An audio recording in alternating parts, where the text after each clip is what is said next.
Android tablet, ayaw nang mag-touch, biglang nagkaganyan na lang.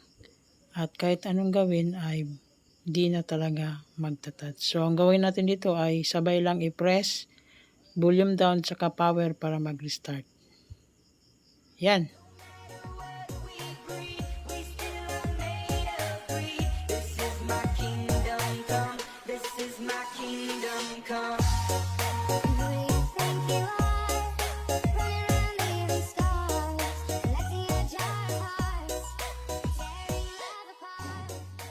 Ayan, nag-restart na siya at try natin nag-touch at nag-touch na siya.